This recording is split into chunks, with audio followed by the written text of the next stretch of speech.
할렐루야. 오늘은 예수님께서 인간의 몸을 입으시고 우리 가운데 오신 성탄절입니다. 성탄절은 예수님께서 어두운 세상에 빛으로 오신 날입니다. 낙심과 절망, 또 한숨과 슬픔의 이 세상에 희망과 기쁨을 주시기 위해서, 죄악된 세상에 구원을 주시기 위해서 오신 날입니다. 이 성탄의 아침에 주의 이름을 사모하여 말씀을 듣는 성도들, 또 함께 찬양을 하며 은혜를 나눈 귀한 주의 일꾼들, 우리 모두에게 큰 은혜와 은총이 임하시기를 주님의 이름으로 축복합니다. 예수님의 생일이 언제인가? 우리는 12월 25일을 성탄절, 예수님께서 탄생하신 날로 지킵니다마는 이것은 서방교회의 전통을 따른 것이지, 사실 동방교회에서는 지금도 1월 6일을 성탄절로 지키고 있습니다. 12월 25일을 성탄절로 지키게 된 이유는, 원래 12월 25일은 그 로마 시대의 로마의 태양신을 섬기는 축제 날이었습니다. 그래서 기독교를 공격하는 사람들이 예수님이 12월 25일에 탄생하긴 뭘 탄생해, 태양신 축제 날에 예수님 탄생했다고, 그러니까 예수님이 언제 태어났는지도 모르면서 이렇게 공격을 합니다마는요, 기독교인들은 가만히 복음을 전하다 보니까 로마 시대의 태양신 축제가 사람들이 다 놀고, 그리고 사람들이 전통적으로 그날을 다 쉬면서 즐거워하더란 말이죠. 그런데 예수님을 섬기는 사람들은 우리 예수님이 의로운 태양이시다, 이렇게 고백을 한 거예요. 그래서 어차피 사람들이 이렇게 모두 다 노는 날, 우리 예수님의 탄생 기념일로 정해서 우리가 함께 축제를 이렇게 했으면 좋겠다, 이렇게 해서 교회에서 이 날을 정해서 예수님 탄생 기념일로 하자, 이렇게 했던 것이지요. 그러다가 기독교가 로마에서 국교로 되는 바람에 이제는 성탄절이라고 하는 공식적인 행사가 된 것인데요. 이것이 기원 후 336년이니까 예수님이 태어나신 330년 후에 성탄절이 지정이 되었다는 거죠. 결국 교회는 예수님이 정확히 몇 월 며칠에 태어난지 몰라요. 그런데 그걸 또 굳이 알려고 하지도 않는 이유가, 예수님이 어떻게 해요? 1월 달에 태어났으면 구원 못 받고 12월에 태어나면 구원 받고 그럽니까? 사실 예수님이 몇 월 며칠에 태어났는지는 중요한 게 아니죠. 우리를 위하여 이 땅에 오셨음이 중요한 것 아니겠습니까? 예수님께서 왜 예수님의 생일조차도 모르게 하셨을까? 이건 하나님의 섭리라고 보는데요. 하나님의 아들이 이 땅에 오셨는데 생일을 몰라요. 예수님이 그렇게 오셨습니다. 예수님이 만일 세상의 왕처럼 그렇게 군림하며 행차를 하셨더라면 세상의 역사가들은 예수님이 오신 날을 정확히 기록해서 후대에 남겼을 것입니다. 그러나 예수님은 사랑의 왕이시고 평화의 왕이시기 때문에 스스로의 생일조차도 기억할 수 없도록 그렇게 조용히 우리에게 와 주셨던 것입니다. 오늘 말씀을 읽은 대로 태초에 말씀이 계시니라. 이 말씀이 하나님과 함께 계셨으니 이 말씀은 곧 하나님이시라. 이 말씀이 누구입니까? 이 말씀이 빛으로 변하여 우리에게 오셨습니다. 그 안에 생명이 있었으니 이 생명은 사람들의 빛이라. 이 빛이 어두움의 빛이 돼 어두움이 깨닫지 못하더라. 우리들이 깨닫지도 못하게 예수님은 스스로의 생일도 기억을 할 수 없게 그렇게 어린 아기의 몸으로 우리에게 오셨다는 것입니다. 오늘 본문의 5절 말씀에 보니 빛이 어두움에 빛이 돼 어두움이 깨닫지 못하더라 라고 선언하고 있습니다.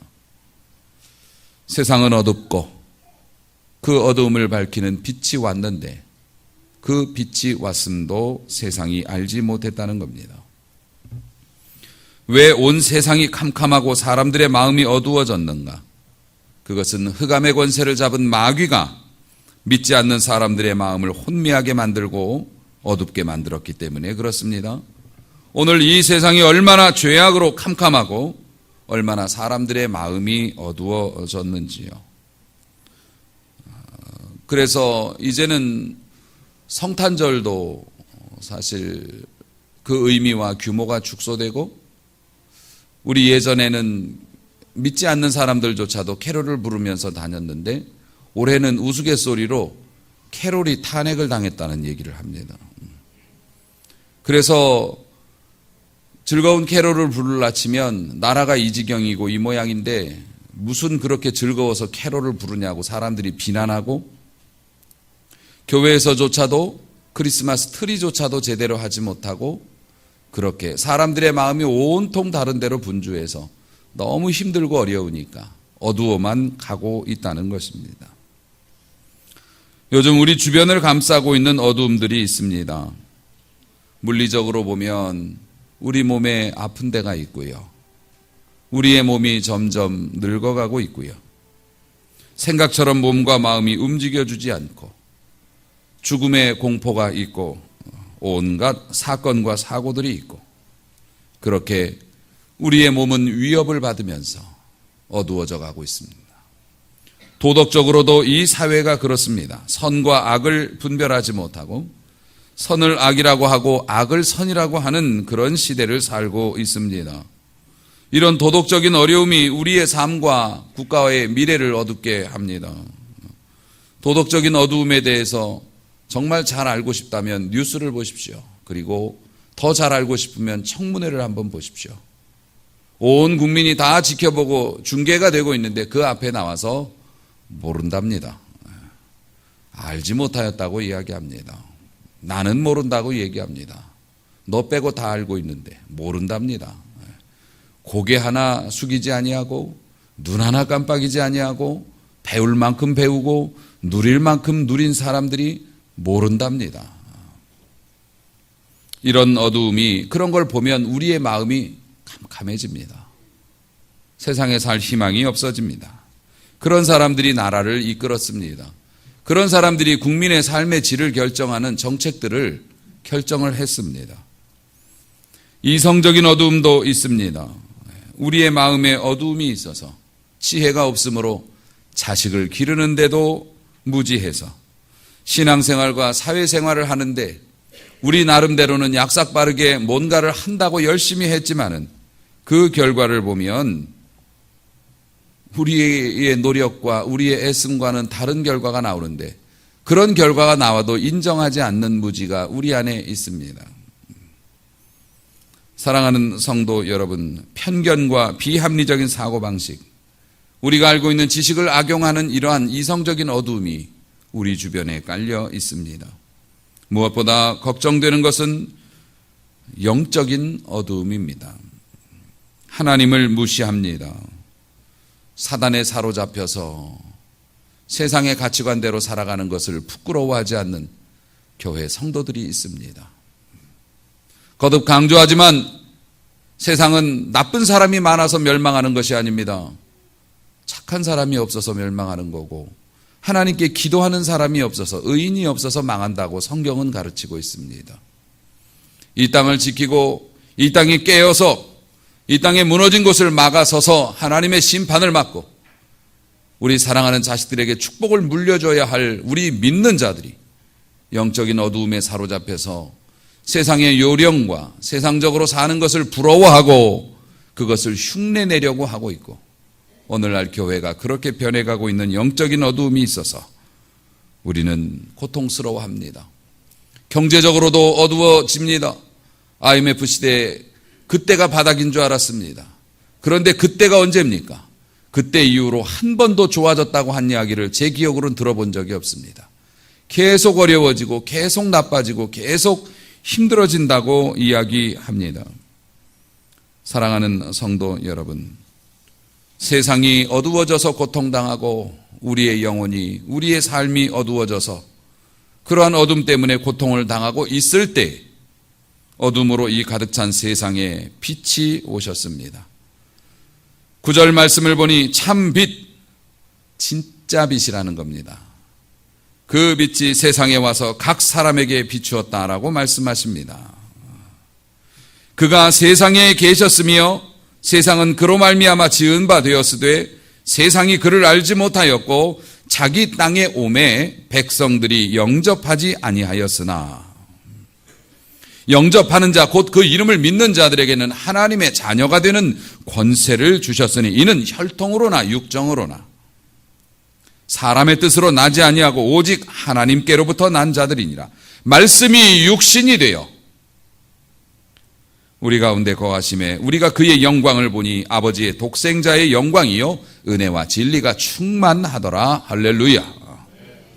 이렇게 어두워져 가는 세상에 그대로 우리를 내버려 두지 않으시고 하나님께서 우리에게 빛을 보내어 주셨다는 것입니다. 그 빛이 누구이십니까? 바로 예수 그리스도이십니다. 예수 그리스도는 세상에 군림하지 않으시고 정말 알지도 못하게 오셨습니다. 어린 아기의 모습으로 오셨습니다. 그런데 그 안에 생명이 있었습니다. 마치 불과 같았습니다. 하나님께서 얼어붙은 이 세상에 정말로 소망이 없고 희망이 없는 이 세상에 진짜 불을 보내주신 겁니다. 그래서 그 불을 만난 사람들은 옮겨 붙었습니다. 예수를 믿게 되었고 하나님을 알게 되었습니다. 그 불이 퍼져나가서 우리에게까지 옮겨 붙었습니다. 여러분, 불이 붙으면 어떻게 됩니까? 뜨거워집니다. 불이 붙으면 어떻게 됩니까? 부드러워집니다. 불이 붙으면 어떻게 됩니까? 녹아집니다. 그래서 처음 기독교가 로마에 전파되었을 때 철저한 계급과 신분 사회였던 로마 제국에서, 우리나라도 그랬습니다마는 초대 기독교가 노예와 주인이 한 곳에서 예배를 드리며 형제라고 말합니다. 믿지 않는 사람들은 기절초풍할 노릇이었습니다. 왜냐하면 노예들은 말을 할 줄 아는 가구라고 했습니다. 집에 있는 의자나 책상처럼 그렇게 써도 되는 것이었습니다. 사람인데. 그런데 말을 해요. 그게 노예였습니다. 인권이 그렇게 없었죠. 그런데 교회에 나가서 서로 어깨동무를 하면서 형제라고 하고요. 서로 발을 씻기며 섬깁니다. 기절초풍할 일입니다. 나의 것을 나의 것이라고 주장하지 않고 서로가 나누어서 씁니다. 기절할 노릇입니다. 그런데 잘 됩니다. 왜 그럴까요? 우리 사랑의 불, 그 주님의 불이 그들의 마음에 옮겨 붙었기 때문에 그들의 신분도 녹아지고 환경도 녹아져서 하나가 된 것입니다. 예수 잘 믿는 며느리 하나가 그 가문에 들어가면 그 가문이 사랑으로 하나 되어서 녹아져서 견고하게 결합이 됩니다. 예수 잘 믿는 직원 하나가 회사에 있으면 그 사람으로 말미암아서 회사가 따뜻하게 되어지고요. 그 사람으로 말미암아서 축복을 받습니다. 어머니가 예수를 믿고 또 아버지가 예수를 믿으면 그 온 가족이 사랑으로 하나 되어서 시간이 걸릴 수는 있겠지만은 결국에는 구원받고 은혜에 이르릅니다. 왜냐하면 불이 그 가정에 있는데 옮겨붙지 않겠느냐고요. 그런데 이 불은 가정을 깨는 불이 아니라 가정을 화목하게 만들고 하나 만드는 가정입니다. 불입니다. 여러분, 이단 교회하고 정상적인 교회를 구분하는 딱 하나의 방법이 있습니다. 만약에 엄마가 어느 교회에 나가서 계속 그 교회에 다니고 되게 열심히 다니고 그냥 그 교회에서 5만 가지 일을 다 하는데, 그렇게 했을 때 집안이 편안하고 집안이 화목하고 이러면 좋은 교회입니다. 그런데 잘못된 교회나 이단 교회는 그런 곳에 어떤 사람이 나가서 열심히 하면 할수록 가정은 불화가 생기고 가정은 깨져나가고 이게 문제가 생깁니다. 남편이 아내가 교회 나가는 것을 싫어할 수는 있지만은 아내가 진짜 믿음 생활하고 진짜 신앙 생활하면은 싫어도 무슨 소리를 하냐면 당신 오늘 왜 교회 안 가? 이 소리 합니다. 나는 안 가도 너는 가야 될 거 아니냐. 이렇게 됩니다.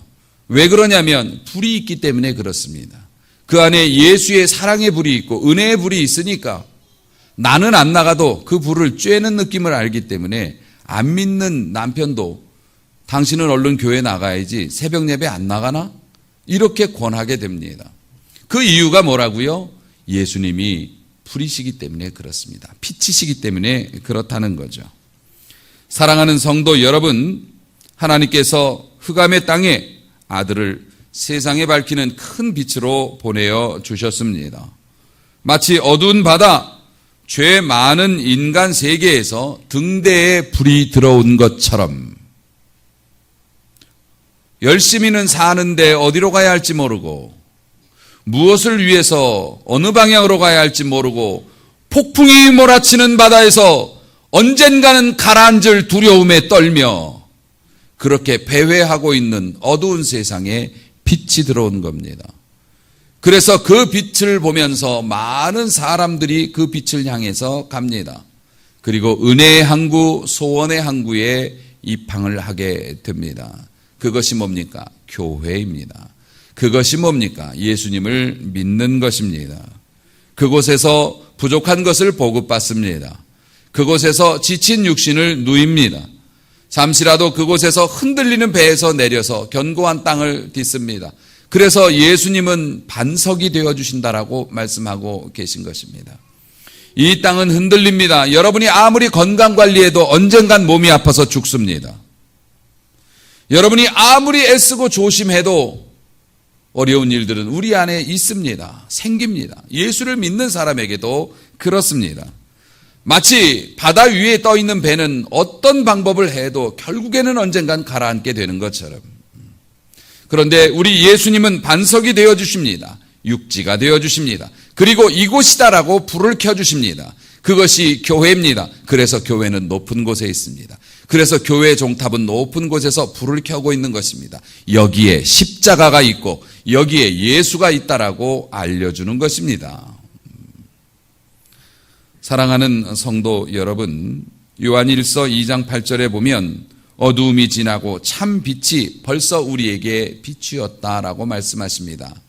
때가 늦기 전에 이 빛 안에서 이 빛을 따라 오심으로 말미암아서 여러분 어두움에서 벗어나고 주님이 주시는 좋은 날들을 맛보시기를 주님의 이름으로 축원합니다. 사랑하는 성도 여러분, 돋는 해가 위로부터 우리에게 임했다라고 누가복음 1장에서 말씀하고 계십니다.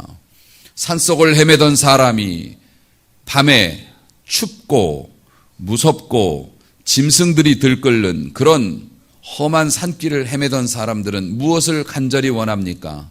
해가 뜨기를 원합니다. 해가 뜨면 아름답고 해가 뜨면 평안하고 해가 뜨면 개울가에 가서 놀 수도 있고 해가 뜨면 모든 것들이 녹색으로 아름답게 빛나지만 해가 없으면 공포입니다. 여러분, 외국에 잘 사는 나라들 보면 밝습니다. 밤에도 밝아요. 물론 전기값이 싸서 그런지는 모르겠지만 저도 그 외국에 가서 이렇게 신기한 것이 보면 밤에도 체육관에 불을 끄지 않습니다. 학교 체육관도 그렇고 교회 체육관도 큰 체육관인데 밤에도 불을 환하게 켜놓습니다. 그리고 사람이 없어도 불을 다 켜놓습니다. 나중에 왜 이런 것을 하는가 물어봤더니 전통적으로 그렇답니다. 그게 이유가 뭐냐면 불을 켜놓으면 도시의 범죄율이 줄어든다고 합니다. 그건 당연한 거 아닙니까? 어두우면 나쁜 사람들이 그 어두운 곳으로 모입니다. 나쁜 짓을 하려면 어두워야 됩니다. 안 보여야 됩니다. 그런데 불을 다 켜놓으면 밝아서 나쁜 일을 할 수가 없습니다. 정말 그런 것 같습니다. 우리 마음에 은혜의 불이 켜지고 우리 교회에 우리 주님의 사랑의 불이 켜지고 이 세상에 정의의 불이 켜지면 그래서 세상을 밝히는 촛불들 우리 국민들이 많이 들고 있습니다만 이 불을 켜서 어떡합니까? 악한 사람들을 물러가게 합니다. 악한 사람들이 발붙이지 못하게 합니다. 빛은 그런 성격이 있는데요. 우리 예수님이 진짜 빛이라고 합니다. 우리들이 드는 촛불은 정말 어떤 정치가의 말처럼 바람이 불면 꺼질 수도 있겠죠. 그거 안 꺼뜨린다고 LED 촛불 들고 가는데 그것도 영원하진 않습니다. 건전지 나가면 떨어지겠죠. 횃불이 되었던 무슨 불이 되었건 꺼지게 되어 있습니다. 그러나 우리 예수 그리스도의 불은 영원합니다. 그 사랑의 불은 영원합니다. 할렐루야. 여러분의 삶에 어떤 고통이 있습니까? 괜찮아요. 놔두세요. 내가 더 크게 하면 됩니다. 그 고통 때문에 마음이 어둡고 미래가 어두워서 불안하십니까? 사랑하는 성도 여러분, 집에 정전이 되어서 불이 나갔다고 생각해 보십시오. 집에 있는 온갖 좋은 것들이 무슨 의미가 있겠습니까? 그것들이 평소에는 누리던 것들인데 이제는 부딪혀서 불편한 것이 되어집니다. 그러므로 우리의 마음에 불을 켜야 합니다. 집이 어두워지면 막 뒤져서 초라도 가져오고 랜턴이라도 가져와서 밝히려고 노력하면서 여러분의 자식의 마음이 어두워지고 여러분의 영혼이 어두워지고 이 나라가 어두워지는데 어찌하여 우리는 견딜만 하다고 이야기하는 것입니까? 사랑하는 성도 여러분, 예수를 믿으십시오. 예수를 의지하십시오. 예수님을 부르십시오. 사랑의 왕께서, 평화의 왕께서 우리의 가정에 오시고 우리의 삶에 오셔서 이렇게 환하게 밝혀주실 줄로 믿습니다. 그전에는 걸림돌이고 그전에는 내 인생에 왜 이런 일이 있을까? 왜 이런 상황일까? 내 자식은 왜 이럴까? 고민했던 것이 은혜의 불이 밝혀짐으로 이해되어지고 납득되어지고 깨달아짐으로 말미암아서 내 인생에 부딪히는 걸림돌이 아니라 우리 주님이 은혜의 빛을 비추어 주시니 하나님이 이렇게 아름다운 자식을 주셨고 이렇게 귀한 교회를 주셨고 이렇게 귀한 일들을 내게 주셨구나 깨닫게 되어서 상황이 변화되지 않아도 빛이 비추어지면은 내 마음이 변화가 되어집니다. 예수 믿는 재미와 즐거움이 바로 그런 것이고 그래서 성탄절이 우리에게 소중한 것입니다. 할렐루야. 지금도 세상은 어둡고 우리의 미래도 밝아진다고 장담을 못합니다. 성경의 말씀처럼 주님이 오실 날이 가까워올수록 더욱 더 어두워질 것입니다. 그러나 사랑하는 성도 여러분, 초저녁 불 그리고 캄캄한 밤, 여러분 불은 초저녁이든 깜깜함이든 가리지 않습니다. 여러분이 자동차 헤드라이트를 켰는데 여기는 너무 어두워갖고 비칠 수가 없어요. 그렇지 않습니다. 어두울수록 빛은 더 빛납니다. 환경이 어렵고 덜 어렵고의 문제가 아닙니다. 예수를 믿는 은택과 그 효력은 여러분이 힘들고 어두워지면 어두워질수록 더 빛이 납니다. 할렐루야. 더 빛이 납니다. 그렇기 때문에 예수님 믿는 것 같고 이만큼은 할 수 있고 이만큼은 할 수 없어. 그거 아닙니다. 예수님 잘 믿어보세요. 여러분의 삶이 어두워지면 어두워질수록 더 은혜를 입고 더 축복을 받고 그 혜택을 누리게 될 것입니다. 사랑하는 성도 여러분, 예수님은 진짜 빛이십니다. 예수님의 빛이 여러분을 통해서 또 주위로 퍼져 나가야 합니다. 여러분의 삶에 여러분이 초를 얻어서 어두운 환경에서 빛을 비추게 되었다면 내 옆집에 있는 사람도 그리고 내 방에 불을 켰으면 내 자식의 방도 불 켜줘야죠.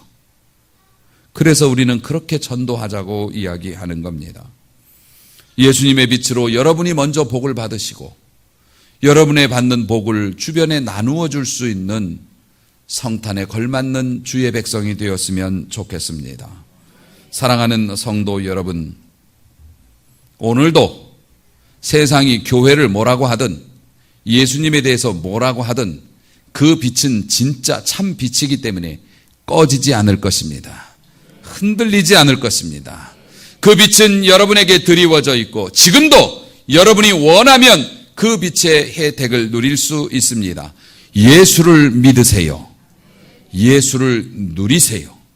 우리를 위하여 예수를 이 땅에 보내어주신 하나님의 그 사랑에 감사하며 오늘도 주님 안에서 밝음을 얻으시고 주님 안에서 해결을 받으시고 주님 안에서 깨달으시고 주님 안에서 기뻐하시는 귀한 성탄의 혜택을 누리는 진짜 주의 일꾼 되어지시기를 주님의 이름으로 축원합니다.